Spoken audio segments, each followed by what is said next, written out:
देश पर जहां सब बराबर और सबसे ऊपर हमारा संविधान है। आज इस सुनहरे अवसर पर उपस्थित सभी अतिथिगण, प्राचार्य जी, शिक्षक और मेरे प्यारे दोस्तों, सुप्रभात आप सभी को। मेरी तरफ से आप सभी को गणतंत्र दिवस की हार्दिक शुभकामनाएं। आज मैं गौरव आप सभी के समक्ष गणतंत्र दिवस के अवसर पर अपने कुछ विचार प्रकट करने जा रहा हूं। सबसे पहले तो हमें यह समझना चाहिए कि आखिर गणतंत्र का अर्थ क्या होता है। गणतंत्र का अर्थ होता है कि देश का मुखिया वंशानुगत न होकर जनता द्वारा चुना जाएगा। और भारत जैसे देश में जब जनता शब्द का इस्तेमाल हो और हमें लोकतंत्र याद न आए, ऐसा तो मुमकिन नहीं है।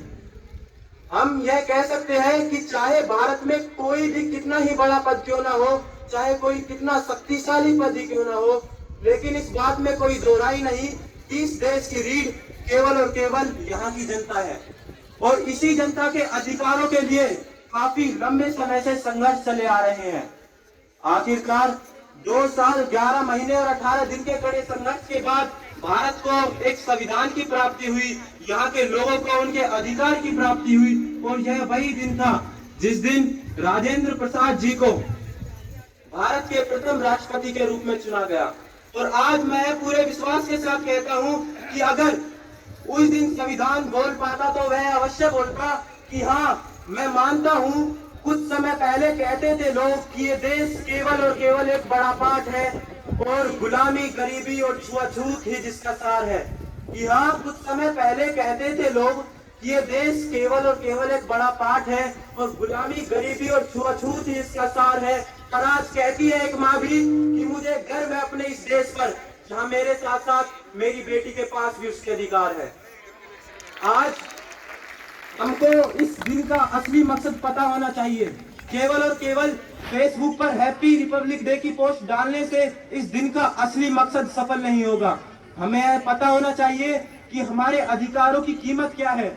आप सभी को यह समझना होगा कि आपके इन अधिकारों के लिए बहुत से महापुरुषों ने अपनी नींदों को अलविदा कहा है। संविधान के जनक डॉक्टर भीमराव अंबेडकर जी, बड़ी ही आश्चर्यचकित कर देने वाली बात तो यह है, ना ही उनके पास उनके अधिकार थे, ना ही उनके पास इतने पैसे जिससे वह किताब खरीद सके।